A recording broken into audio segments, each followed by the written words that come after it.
Pada kesempatan hari ini saya akan menjelaskan tentang SIG atau Sistem Informasi Geografis. Lalu apa itu SIG?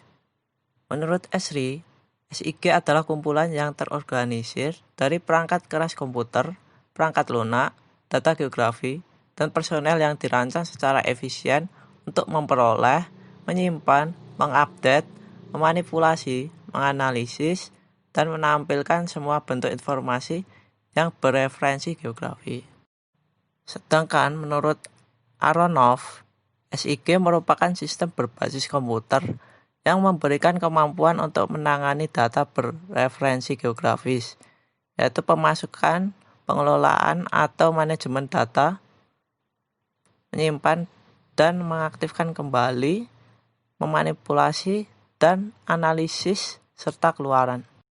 Dalam SIG terdapat komponen-komponennya. Yang pertama adalah perangkat keras atau hardware. Perangkat keras atau hardware yaitu perangkat fisik yang menjadi bagian dari sistem komputer yang mendukung analisis geografi dan pemetaan. Sebagai contoh adalah CPU, scanner, printer, mouse, flash disk, dan lain-lain.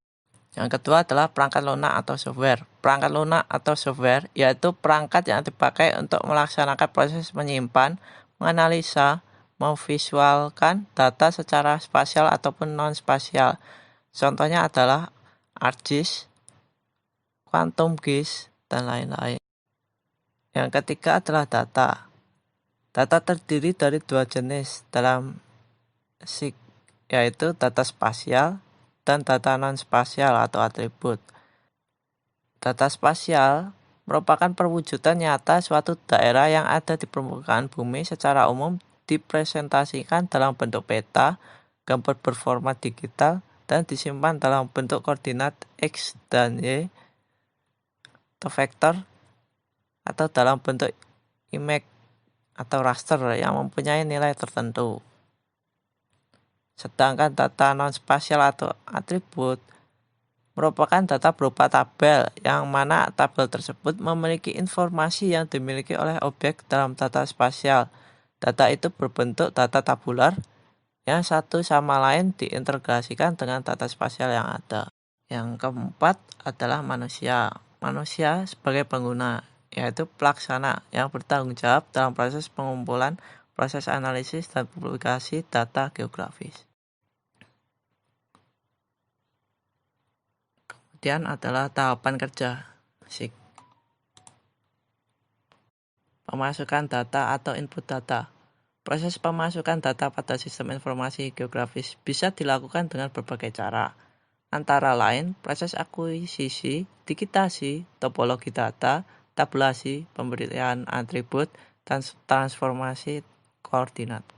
Sumber data SIG antara lain, yang pertama adalah data lapangan atau terrestris, yang kedua data peta, yang ketiga adalah data penginderaan jauh yang diperoleh dari foto udara atau citra satelit, yang keempat adalah data statistik dapat diperoleh dari BPS atau yang lainnya.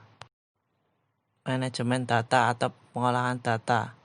Setelah seluruh data selesai dimasukkan, kemudian semua data tersebut akan dikelola berdasarkan sistemnya. Data akan dimanfaatkan sedemikian mungkin untuk disimpan, sehingga bisa dilihat dari arsip database. Ketika data sudah mulai dikelola, umumnya dibutuhkan dua susunan, yaitu proses pengarsipan dan juga pemodelan. Kemudian adalah manipulasi dan analisis data. Pada tahap manipulasi dan analisis data, ini menentukan informasi yang mampu dihasilkan oleh SIG, sehingga selanjutnya untuk memisahkan dengan data yang akan diterima SIG. Contohnya adalah klasifikasi, overlay, networking, buffering, proses analisis 3 dimensi. Dan yang terakhir adalah keluaran data atau output data. Hasil dari proses pengerjaan dengan sistem informasi geografis ada berbagai macam. Dalam bentuk hard copy atau soft copy. Untuk hard copy seperti peta, tabel, laporan. Sedangkan untuk soft copy berupa informasi digital. Ya, sekian dan terima kasih.